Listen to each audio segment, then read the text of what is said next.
जय हिंद साथियों, स्वागत है आप सबका आपके अपनी YouTube channel study smart IQ में। और आज मैं फिर आपके लिए लेकर आ चुका हूं एसएससी जीडी 2025 एग्जाम के लिए जीके जीएस। और आप सभी को पता है इसके पहले मैं 4 क्लास ले चुका हूं और ये इसकी 5वीं क्लास है। और ये डेली सोमवार से शनिवार हमारी शाम को 7 बजे क्लास चालू होती है। ठीक है, तो ये आज इसका डे 5 है यानी 5वीं क्लास है और इसके पहले मैं 4 क्लासेस ले चुका हूँ। ठीक है, तो जिसमें हम स्टैटिक जीके की बहुत अच्छी तैयारी करना चाहते हैं क्योंकि 4 तारीख से, ठीक है, 4 फरवरी से आप सभी को पता है कि 4 फरवरी से एसएससी जीडी है तो इसका एग्जाम है। और एसएससी जीडी का एग्जाम के लिए ज़्यादा दिन बचा नहीं है। ठीक है, तो चलिए पहला क्वेश्चन लेते हैं बिना किसी देरी के, ताकि आप यहाँ से तैयारी करें और जो जीके का पोर्शन होता है जीडी में उसको आप फाड़ कर रख दें। ठीक है, तो अगर वीडियो पसंद आती तो लाइक करें, शेयर करें, सब्सक्राइब करना ना भूलें। तो पहला क्वेश्चन है, जनगणना 2011 के अनुसार निम्नलिखित में से किस राज्य में महिला साक्षरता दर सबसे अधिक है। ठीक है, तो सबसे अधिक साक्षरता दर किस राज्य की है? तो सबसे अधिक साक्षरता दर जो राज्य की है महिला में, तो यह किसकी? केरल की। ठीक है, महिला में सबसे साक्षरता दर है राज्य की केरल। अगर पूछा जाए कि सबसे कम महिला साक्षरता दर, ठीक है, कम महिला साक्षरता दर अगर पूछा जाए तो ये किस राज्य में है, तो सबसे ज़्यादा महिला साक्षरता दर तो कहाँ पर है? केरल में है। तो सबसे कम कहाँ है? सबसे कम है बिहार में। कहाँ पर? बिहार में। फिर इसके बाद अगर यूनियन टेरिटरी के ले लें, ठीक है, यानी केंद्र शासित प्रदेश की बात करें तो यूनियन टेरिटरी में अधिक, ठीक है, सबसे अधिक महिला साक्षरता दर तो ये कहाँ पर है? तो ये है लक्षद्वीप में। कहाँ पर? लक्षद्वीप में सबसे ज़्यादा है। और पूछा जाए सबसे कम, तो सबसे कम यूटी में। ठीक है, महिला साक्षरता दर की बात कर रहा हूँ यहाँ पर। तो कौन सा जो केंद्र शासित प्रदेश ही आ जाएगा? तो यहाँ पर जो आ जाएगा तो आ जाएगा दमन और दीव। ठीक है, दमन और दीव एंड दादर और नगर हवेली। दादर एंड नगर हवेली। ठीक है, और ये जो दमन दीव और दादर और नगर हवेली ये 2019 में कोलैब हो गए थे। ठीक है, ये जुड़ गए थे। फिर इसके बाद ये भी कुछ पूछा जाता है कि किस राज्य में सबसे ज़्यादा साक्षरता दर, ठीक है, ओवरऑल, चाहे महिला की हो चाहे पुरुष की, तो सबसे ज़्यादा साक्षरता दर तो ये भी केरल की। और सबसे कम ओवरऑल में पूछा जाए महिला पुरुष दोनों की, तो ये भी बिहार की है। ठीक है, यूनियन टेरिटरी में भी ऐसा ही है, सबसे ज़्यादा साक्षरता दर लक्षद्वीप की है और सबसे कम दमन और दीव और दादर एंड नगर हवेली की। ठीक है, तो अब इसको ऐसे याद रखेंगे। नेक्स्ट क्वेश्चन लेते हैं, संविधान सभा ने डैश को भारत के संविधान को अपनाया था। तो संविधान सभा ने भारत के संविधान को कब अपनाया था? अगर हम बात करें संविधान सभा, ठीक है, तो इसका जो विचार दिया था तो ये किसने दिया था? ये दिया था M.N. रॉय ने दिया था। ठीक है, M.N. रॉय ने दिया था। कब दिया था? 1934 में दिया था संविधान सभा का विचार। और संविधान सभा का गठन कब हुआ था? तो जो संविधान सभा का गठन हुआ था तो ये कब हुआ था? ये हुआ था 6 दिसंबर 1946 को गठन हुआ था। ठीक है, अब यहाँ पर ये पूछा जाए कि संविधान सभा ने डैश को भारत के संविधान को अपनाया, तो कब अपनाया था? तो ये अपनाया था 26 नवंबर 1949 को। ठीक है, 26 नवंबर 1949 को हमारे संविधान को अपनाया संविधान सभा ने। और इसी दिन क्या मनाते हैं? हम मनाते हैं हर साल संविधान दिवस। ठीक है, अभी पिछले महीने ही निकला है। ठीक है, संविधान दिवस मनाया जाता है हर 26 दिसंबर को। और अगर हम बात करें संविधान जो है हमारा, तो उसको बनने में कितना टाइम लगा? तो हमारे संविधान को बनने में 2 साल 11 माह और 18 दिन का टाइम लगा। ठीक है, 18 दिन का टाइम लगा। अब इसके अलावा भी बहुत सी चीज़ें पूछी जाती हैं तो हम सबको यहाँ पर आप डिस्कस करते हैं। ठीक है, तो संविधान सभा का गठन कब हुआ? 6 दिसंबर 1946 का हुआ। अब इसके बाद ये भी पूछा जाता है कि संविधान सभा की जो पहली बैठक, ठीक है, पहली बैठक कब हुई? तो पहली बैठक हुई थी 9 दिसंबर को। ठीक है, 9 दिसंबर 1946 को हुई। और दूसरी वाली 11 दिसंबर 1946 को। ठीक है, तो इसमें अस्थायी अध्यक्ष चुना गया और इसमें स्थायी अध्यक्ष। तो इसमें पूछा जाता है कि पहली बैठक कब हुई और दूसरी बैठक कब हुई। फिर इसके बाद ये पूछा जाता है कि अस्थायी अध्यक्ष कौन था। ठीक है, अस्थायी अध्यक्ष संविधान सभा का यानी टेम्परेरी। ठीक है, अस्थायी अध्यक्ष। तो अस्थायी अध्यक्ष कौन थे? तो जो अस्थायी अध्यक्ष थे तो ये थे सच्चिदानंद सिन्हा। ठीक है, सच्चिदानंद सिन्हा जो थे ये अस्थायी अध्यक्ष थे। ठीक है, 9 तारीख को दिसंबर में हुई थी 1946 को पहली बैठक, जिसमें अस्थायी अध्यक्ष बनाया गया था सच्चिदानंद सिन्हा को। फिर इसके बाद दूसरी मीटिंग हुई 11 दिसंबर 1946 को, इसमें स्थायी अध्यक्ष चुना गया। ठीक है, स्थायी अध्यक्ष, इसमें स्थायी अध्यक्ष चुना गया। स्थायी अध्यक्ष किसे चुना गया था? तो ये चुना गया था राजेंद्र प्रसाद को। ठीक है, डॉक्टर राजेंद्र प्रसाद, जो कि हमारे देश के पहले प्रेसिडेंट यानी राष्ट्रपति थे। ठीक है, इसके अलावा और क्या क्या पूछा जाता है, तो देखिए इसके अलावा पूछा जाता है स्थायी अध्यक्ष, स्थायी अध्यक्ष हो गया, अस्थायी अध्यक्ष हो गया। फिर इसके बाद पूछा जाता है उपाध्यक्ष। ठीक है, उपाध्यक्ष, तो उपाध्यक्ष कौन थे, तो ये थे हरेंद्र कुमार बनर्जी। ठीक है, ये थे उपाध्यक्ष। फिर इसके बाद संवैधानिक सलाहकार,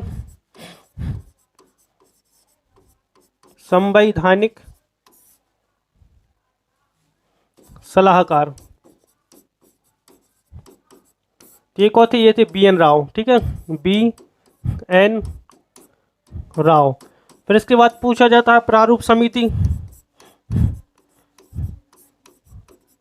प्रारूप समिति के अध्यक्ष। ठीक है, प्रारूप समिति अध्यक्ष, तो प्रारूप समिति के अध्यक्ष कौन थे, तो ये थे कौन, डॉक्टर बी आर अम्बेडकर। ठीक है, भीमराव अम्बेडकर, बी आर अम्बेडकर। ठीक है, ये थे प्रारूप समिति, मसौदा समिति, यानी प्रारूप समिति को क्या कहते हैं, मसौदा समिति भी कहते हैं। ठीक है, मसौदा समिति, और इंग्लिश में क्या कहते हैं, ड्राफ्टिंग कमेटी। ठीक है, तो इसके अध्यक्ष थे प्रारूप समिति। मसौदा समिति की जो बैठक हुई थी, यानी जो गठन हुआ था, इसका गठन कब हुआ था, तो हुआ था 29 अगस्त को। ठीक है, 29 अगस्त 1947 में इसका गठन हुआ था। ठीक है, फिर इसके बाद हम बात करते हैं कि जो हमारा संविधान है, इसकी मूल कॉपी किसने लिखी। ठीक है, तो संविधान जो लिखा है, ठीक है, संविधान की मूल कॉपी, ठीक है, संविधान की मूल कॉपी, तो संविधान की जो मूल कॉपी ये किसने लिखी, तो जो मूल कॉपी लिखी, ये लिखी है नारायण, ये प्रेम बिहारी नारायण बोल। ठीक है, प्रेम बिहारी नारायण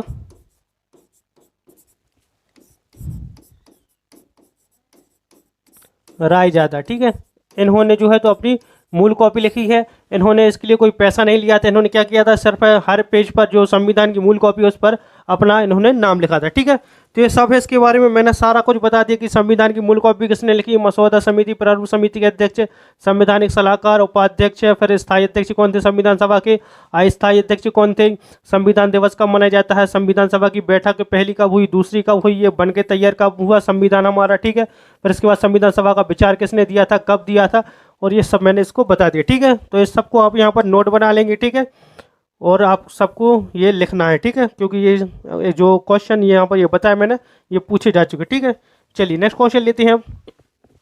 तो वीडियो पसंद आती है तो ज़्यादा से ज़्यादा लाइक करें, शेयर करें, सब्सक्राइब करना ना भूलें चैनल को। नेक्स्ट क्वेश्चन है, निम्नलिखित में से कौन सा व्यक्ति संगीत वाद्य यंत्र बांसुरी से संबंधित है। ठीक है, तो बांसुरी से कौन संबंधित है, तो बांसुरी से जो संबंधित है तो यह पंडित हरि प्रसाद चौरसिया। ठीक है, ऑप्शन सी। नेक्स्ट क्वेश्चन, मटकी निम्न में से किस राज्य का लोकप्रिय लोक नृत्य है। तो मटकी जो है तो किस राज्य का लोक नृत्य है, तो यह कहाँ का, मध्य प्रदेश का। ठीक है, मटकी जो है ये मध्य प्रदेश से रिलेटेड है, जहाँ से मैं हूँ। Next question, straight from the heart and autobiography पुस्तक किसने लिखी है।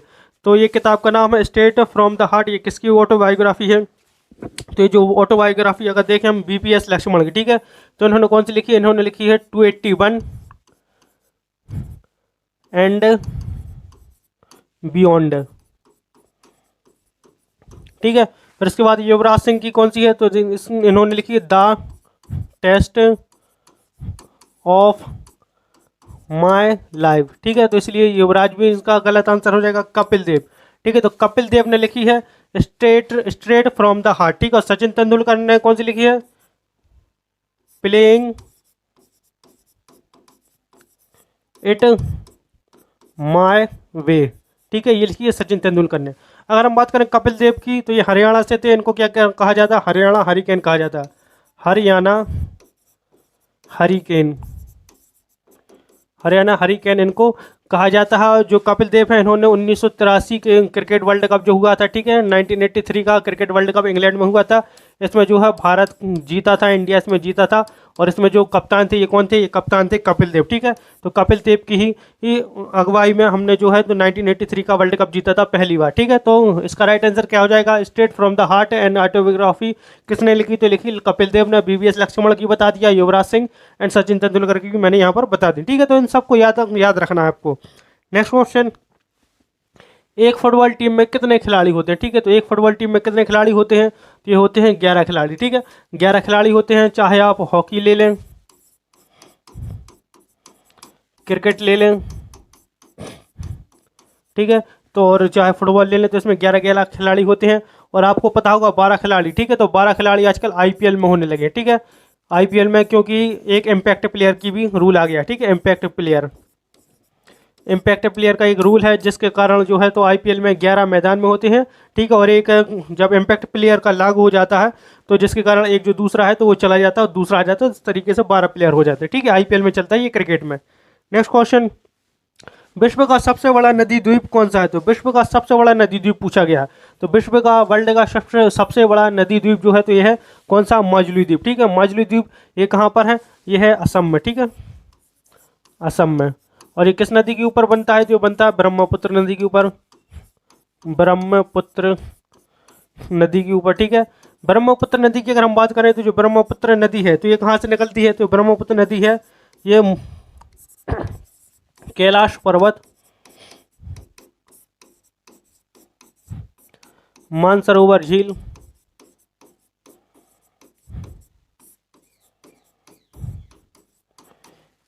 चेमायुंगदुंग ग्लेशियर से। ठीक है, चेमायुंगदुंग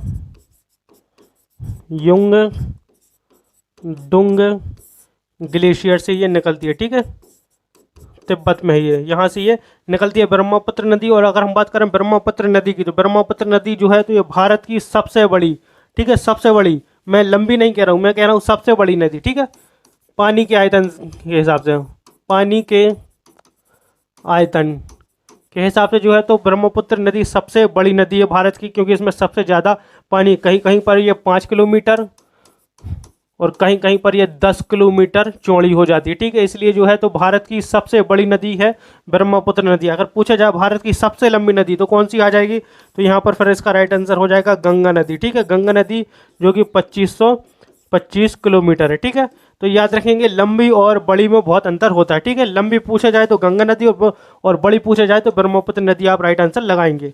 नेक्स्ट क्वेश्चन, स्वर्ण क्रांति किससे संबंधित है, तो स्वर्ण क्रांति किससे संबंधित है, तो स्वर्ण क्रांति जो है तो किससे संबंधित है, बागवानी से संबंधित है।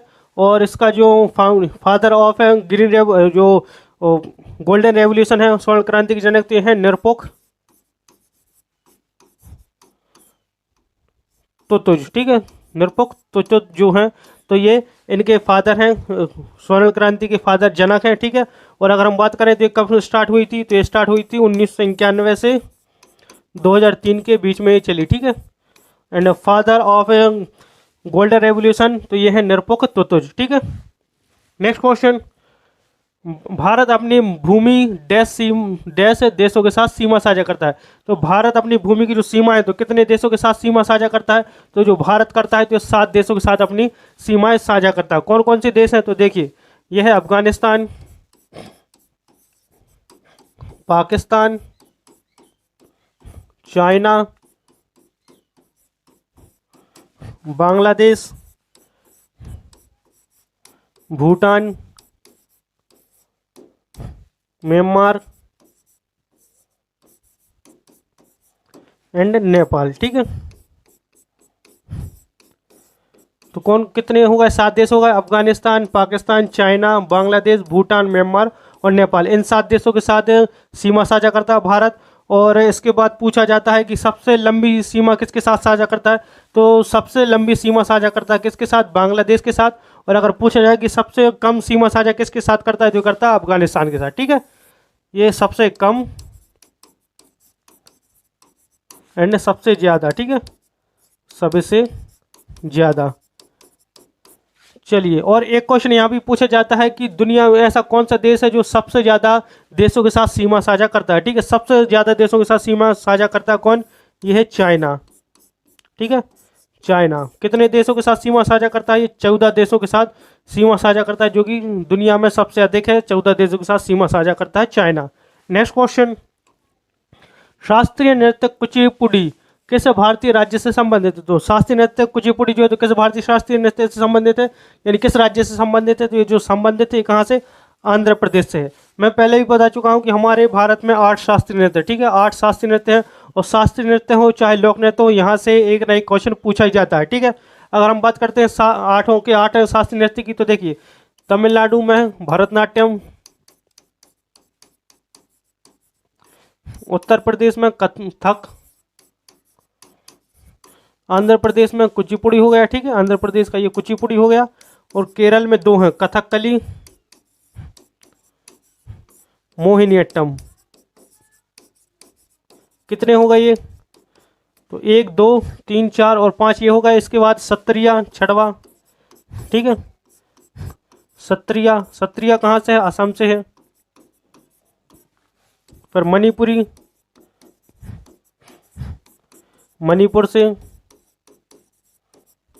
और उड़ीसी